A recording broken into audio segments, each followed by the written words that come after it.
Que Deus tem a falar. Filipenses capítulo 3, a partir do versículo 10.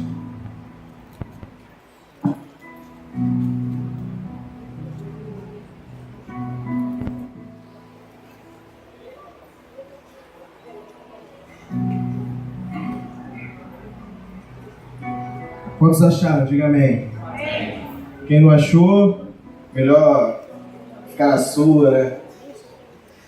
Filipenses 3, verso 10 diz assim: eu quero conhecer a Cristo, o poder da sua ressurreição e a participação dos seus sofrimentos, identificando-me como Ele na sua morte, para ver se de alguma forma consigo alcançar a ressurreição dentre os mortos.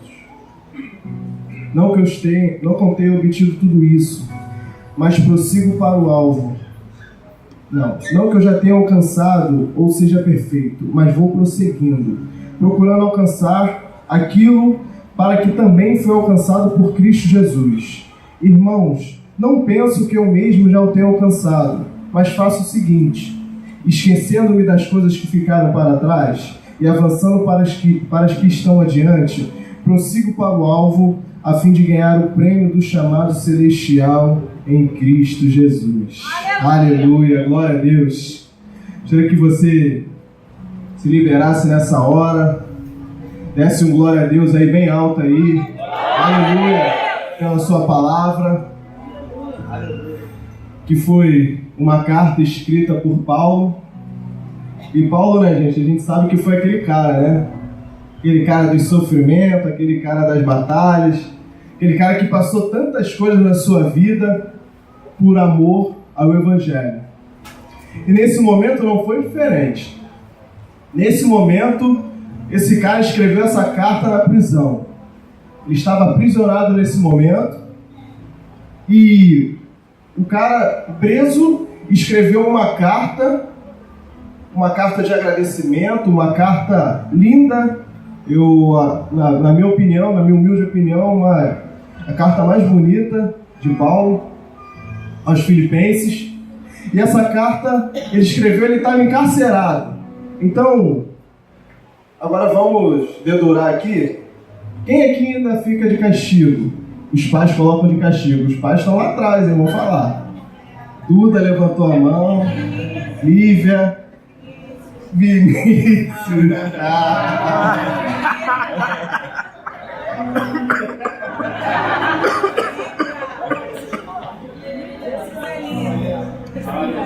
Ai, meu Deus. Deixa quieto.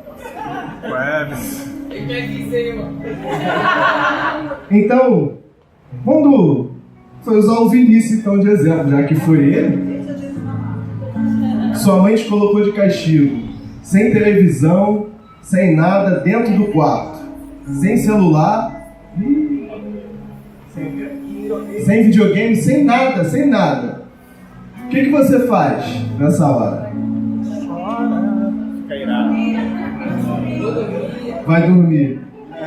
Muitas pessoas, às vezes quando a gente está naquele momento, né, que não tem nada. Imagina Paulo naquela prisão. Pô, não tinha nada, cara. 4 paredes. Olha só. Cara preso ali, preso. Você sabe que um dia você vai sair do castigo. Por mais grave que você tenha cometido, alguma hora você vai sair. Agora Paulo estava preso naquele momento. E ele decidiu escrever uma carta para a igreja de Filipos. E ele escreve essa carta dentro da prisão. Isso é muito interessante, porque qual era a carta que nós escreveríamos naquele momento? Pense com você, não precisa responder. Qual era a carta que a gente escreveria ele preso, ainda sem ter feito nada? Que viesse a ter algum crime? Não, porque ele estava levando o Evangelho, simplesmente preso por isso. Qual seria a nossa carta? Então, eu quero primeiro deixar o primeiro recado aqui para a igreja que a forma como nós reagimos à prova que nós passamos vai garantir a nossa vitória. Aleluia. E Paulo reagiu dessa forma. Paulo começou a escrever uma carta. Vem cá, eu estou aqui na minha, preso mesmo. Então vamos embora, vou fazer a obra. e ganhou várias pessoas para Jesus. Ele começou a escrever a sua carta, tal. E se você for ver no capítulo 1, capítulo 2, você vai ver que o que era para ser uma carta de lamento se tornou uma carta de alegria. Porque ele estava feliz, estava preso, mas estava feliz. E ele começa a exortar os seus irmãos e começa a exortar a igreja de Filipos. E no capítulo 3, ele começa a falar que bem ele poderia, capítulo 3, verso 4, ele diz: se bem que eu poderia até mesmo confiar na minha carne. Se alguém pensa que pode confiar na carne, muito mais eu. Ele fala isso. E ele fala que o homem de muitos conhecimentos, o homem que ele mesmo começa a dar testemunho daquilo que ele tinha, circuncidado no 8º dia, das descendências de Israel, da tribo de Benjamim, hebreu de hebreus, quanto à lei fui fariseu, quanto ao zelo persegui a igreja. Ele começa a falar dele. Era um homem de muito conhecimento, homem de muita bagagem nas costas, que ele poderia chegar ali e falar: não, eu sei, eu faço e aconteço, pronto e acabou. Ele não fez isso. Ele começa a falar, ele começa a citar como nós lemos aqui, e ele começa a entender que ele precisa se esvaziar, igual Cristo fez. E ele começa a falar sobre esvaziar, sobre se esvaziar para que a glória de Deus venha. Então, eu quero dizer logo para você que quanto mais nos esvaziamos, mais aumenta a intensidade do fogo. Aleluia! Aleluia! Quanto mais você se esvazia, mais aumenta a intensidade. Mas vai aumentando e vai aumentando, eu vou me esvaziando e vai aumentar, eu vou me esvaziando e vai aumentar. Não, eu sei que eu não posso, Senhor, mas o Senhor pode. Essa situação que eu estou passando aqui está muito difícil, mas o Senhor pode mudar. Não pelo meu conhecimento, mas pela Tua misericórdia, Senhor. E Paulo entendeu isso, e eu te provo isso, que quanto mais você se esvazia, mais aumenta a intensidade do fogo. Exemplo, você está na sua casa, quem ainda usa aqui gás de botijão? Lá em casa, né, gás natural. E muitas pessoas falam assim para mim: você paga mais caro, só você e sua esposa. Mas assim, nada contra, mas só de não ter que ligar para um homem e ele entrar na minha casa todo suado, deixar o botijão de gás lá, vir todo suado, entrou lá na minha casa, deixou o gás lá e sair, só de não ter esse homem lá dentro de casa já tá bom, né? Às vezes até sem camisa, né? O cara vem sem camisa, suadão, deixa o gás lá. Não, é quanto, tal, não tem troco, tá, aquela coisa toda, que vocês sabem. Só disso já tá bom. Mas quando acaba o gás, e nós fizemos o almoço aqui antes do Confra, para arrecadar fundos, e fizemos esse almoço aqui, e na hora que eu estava na rua entregando as quentinhas, a Andressa, que nos ajudou muito aqui, ligou: acabou o gás. Depois a gente foi descobrir que tinha outro. Acabou o gás, tem que comprar o gás. Eu falei: mas não tem ninguém aí, eu tinha que entregar longe pra caramba a quentinha, e acabou o gás, não sei o quê. E eu falei: e o Diego foi buscar? Valeu, Diego. Diego foi buscar o gás, e eu aprendi uma coisa com Deus. Quando o seu gás acaba na sua casa, quando ele está no final, o que ele faz? O fogo começa a diminuir. Aí você começa a comprar, aí quando você compra um gás novo, que chega o gás novo, o que o fogo faz? Ele vem com maior força, né? Sabe por quê? Porque nós precisamos renovar a nossa vida. Sabe por quê? Porque você precisa trocar aquilo que está velho já na tua vida e largar, se esvaziar daquilo que está velho, porque tem novidade de Deus vindo para você. Tem novidade de Deus chegando para você. Mas só que primeiro nós precisamos tirar a roupagem velha. E a própria Bíblia vem dizendo isso, que não tem como a gente colocar vinho novo em odre velho. Nós precisamos trocar o nosso odre. Nós precisamos nos purificar por dentro. E isso precisa mudar. Aleluia. E o Paulo começa a falar, o versículo que nós lemos, a partir do versículo 10, Paulo diz assim: para conhecer a Cristo, o poder da sua ressurreição. Então Paulo, ele começa a falar aqui não só de um relacionamento intelectual, como a gente às vezes lê, Jesus fez isso e aquilo, Jesus era filho de Maria, José, Jesus tal nasceu dessa forma. Não era só isso que Paulo estava falando. Paulo estava falando de um conhecimento relacional, um conhecimento de relacionamento. Disso que Paulo estava falando, porque nós precisamos ter relacionamento, e o teu relacionamento com Cristo, ele precisa aumentar a cada dia, e não o contrário. Só que acontece isso com a gente está hoje alimentando o nosso relacionamento contigo naquele gás, né? Naquela força buscando, naquela força adorando, naquela força no jejum e oração. Eu quero ir para o monte hoje, eu quero falar com Jesus. Tu chega lá no teu trabalho e fecha a porta do banheiro e começa a orar. Mas só que isso, durante um momento, começa a se esvair e começa a acabar, vai acabando. Não, isso precisa aumentar. É crescente, uma intimidade com alguém precisa ser de forma crescente. Quando você conhece alguém, você começa a se relacionar com essa pessoa, você começa a entender mais dela, começa a entender mais dos desejos do seu coração. Então, nessa noite, Deus quer que nós entendamos os desejos do coração dele, porque os desejos do nosso coração são enganosos.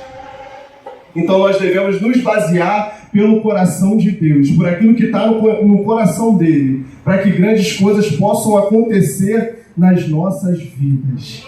Aleluia! E Paulo começa a falar de participar dos sofrimentos de Jesus. O que é participar de sofrimento dele?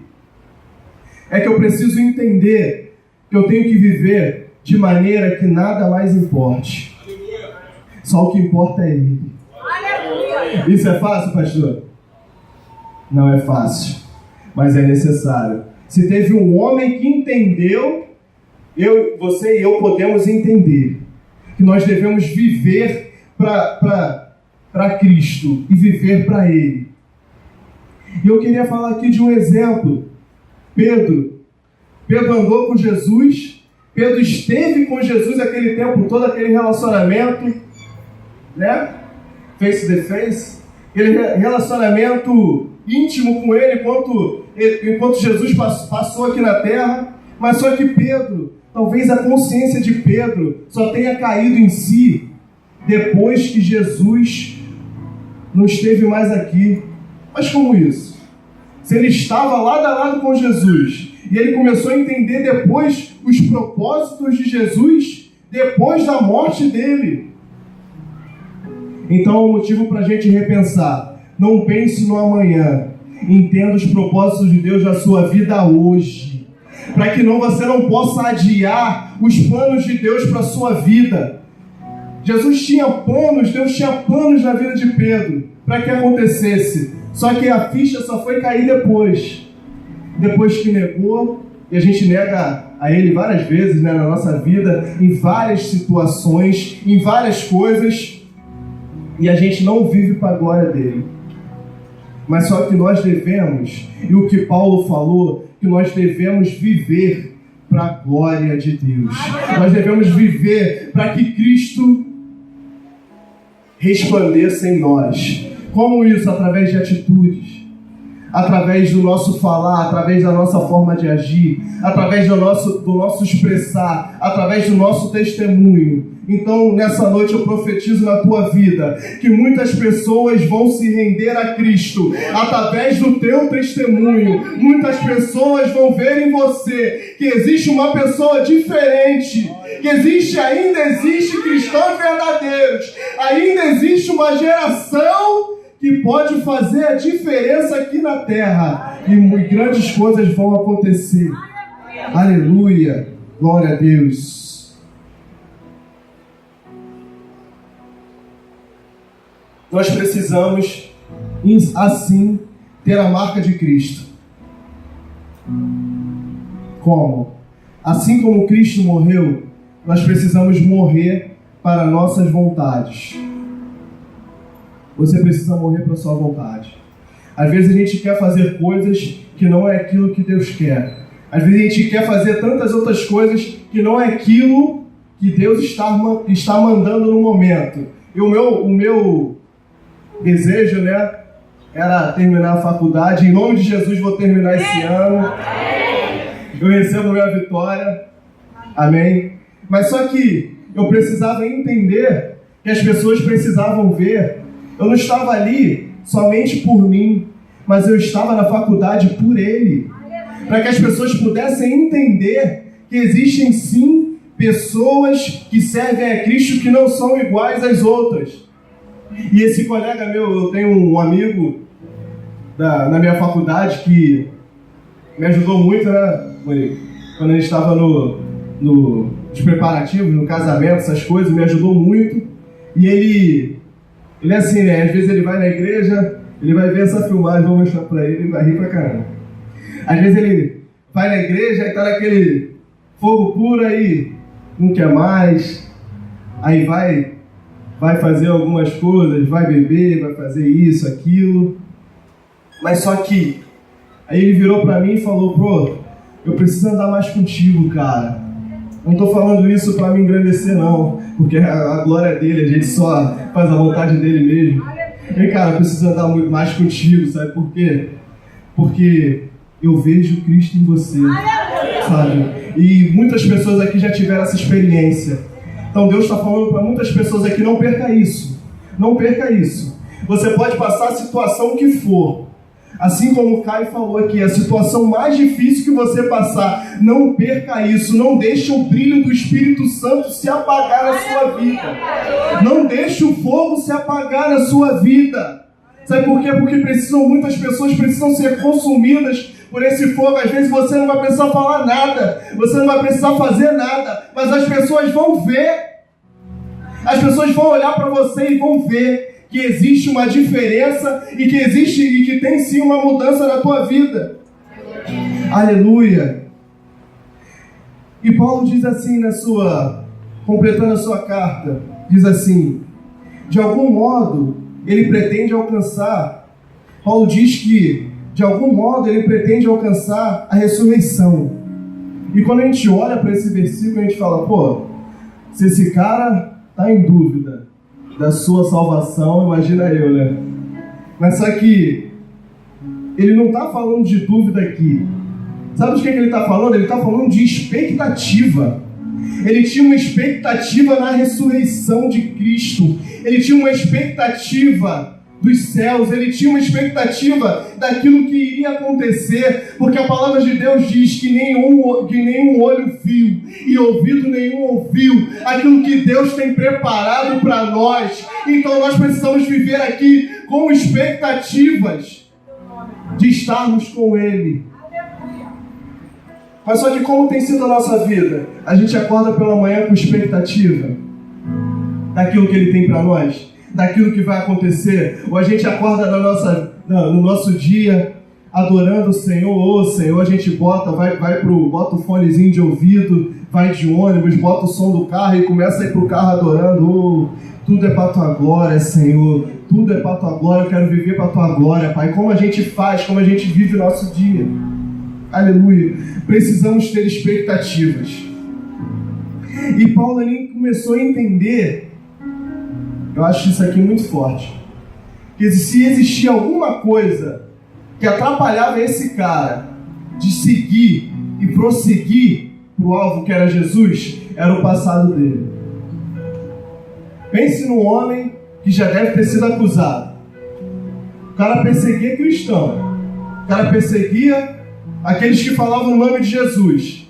Aí tem alguém aqui, no meio da igreja aqui, que perseguiu o cristão, que estava lá fora, perseguiu todo mundo, matou, fez isso, fez aquilo, E hoje começa a ministrar aqui. As pessoas já começam a olhar para ele, né? E qual é esse cara? Isso aí é fachada. Isso é fachada. Imagina nos corredores, né, da igreja, né? Conjecturando aqui, alguém passava, né? Dava um... Sai daqui, rapaz. Perseguiu meu irmão. Sai daqui, rapaz. Tu perseguiu meu primo. Isso aqui não é lugar para você. Sai daqui. Isso aqui não é lugar para você. Vai embora, Paulo. Olha as coisas que você fez. Imagina o passado dele. Todo dia vinha à tona. Todo dia queria voltar. Todo dia alguém falava alguma coisa para ele. Vem cá, você não é merecedor de estar aqui nesse lugar. E Paulo ele começa a entender que o passado dele iria atrapalhar os planos de Deus para a vida dele. Isso é uma coisa que nos atrapalha, é o nosso passado. Aleluia. Mas só que Paulo ele não poderia apagar esse passado. Mas uma coisa ele podia fazer. Ele poderia se recusar que esse passado o tirasse, o impedisse de alcançar o objetivo final. Então eu quero profetizar na sua vida nessa noite. Nenhuma acusação, ou tudo aquilo que estava no passado vai ficar no passado, porque Deus tem uma vida nova para você. Deus quer que o fogo dele arda no seu interior. Então tudo aquilo que aconteceu, deixa lá atrás. Não volta para buscar. Deixa lá atrás. Você não precisa e você não pode fazer as mesmas coisas que você fazia 10 anos atrás, 5 anos atrás. Não, isso já passou. São coisas novas agora para a sua vida e para a minha. Tem coisa nova para a gente. E Paulo começa a falar esquecendo-me. Então, quando ele fala esquecendo-me, ele fala de um tempo presente. Ele estava falando do agora dele. Ele falou esquecendo-me. Então, como o Caio falou aqui, é um processo contínuo. Eu preciso esquecer. Sim, todos os dias é um processo. Então você acorda pela manhã e você levanta, dobra o seu joelho igual o presbítero Wagner faz. Primeira coisa, antes de colocar o pé no chão, dobra o joelho e você fala: não, Satanás, eu não tenho acusação contra a minha vida. Não, Satanás, não, comigo não. Não, comigo não, porque eu já fui lavado e remido pelo sangue de Jesus. Aleluia. Gostaria de chamar o Ministério do Louvor. Aleluia. Glória a Deus. Imagina a cabeça desse homem, irmão. E quando nós, já vou terminar, quando nós começamos, quando Deus colocou isso nos nossos corações, desse confra jovem, e nós começamos a orar, fizemos um propósito de 1 mês, para que vidas pudessem se render a Ele, para que pessoas pudessem ser alcançadas, não para a nossa glória, mas para a glória dEle, e nós oramos incessantemente por isso. E durante essa semana, eu não sabia disso. Eu não sei quantas pessoas não são presas a estações como eu. A gente gosta do inverno, eu pelo menos, né, gosto do inverno porque calor a gente está vendo aí, né? Suando. Minha esposa adora inverno também, né? A gente não está preso, eu não fico preso a estações, mas só que eu fui ver que quando nós começamos esse confra jovem, justamente era um dia de mudança de estação. Aí eu comecei a pensar, eu falei: tem alguma coisa aí. E no profético eu peguei. E os jovens também pegaram isso. Agora a igreja precisa pegar também. Aleluia. Qual a estação que passou? Inverno, não foi? Inverno é o quê? Frio, né? Então, e qual a estação que vem agora? Primavera. O que acontece na primavera? As coisas começam a florescer, vem as flores. Oh, já entenderam lá atrás, hein? Aleluia. Aleluia. Então, vamos pegar isso no profético. Aleluia. Levante a sua mão e pegue isso. Com o inverno que passou, com o frio que passou também toda a frieza espiritual. passou também toda a frieza, tudo aquilo que me atrapalhava a minha vida com Deus. E assim como a primavera que chegou, as coisas vão começar a florescer na minha vida, as coisas vão começar a acontecer na minha vida, as coisas vão começar a acontecer na minha casa, eu vou começar a ver mudança nos meus parentes, vou começar a ver mudança na minha família, as coisas vão começar a acontecer. E existe um novo tempo de Deus vindo aí, que já chegou. Aleluia! Glória a Deus! É um tempo novo de Deus. Chegou um tempo, acabou toda a frieza espiritual e o fogo de Deus vai começar a queimar nas nossas vidas. Chegou, acabou. Aleluia! Então gostaria de fazer um convite nessa noite. Quem tiver uma frieza espiritual que esteja te atrapalhando de prosseguir para o alvo que é Jesus, que está te atrapalhando de seguir os caminhos do Senhor, vem aqui na frente, em nome de Jesus. Nós vamos orar. Aleluia. Glória a Deus. Aleluia. Aquilo que tem te atrapalhado, aquilo que tem te afligido, que tem te tirado o sono, te tirado o sossego,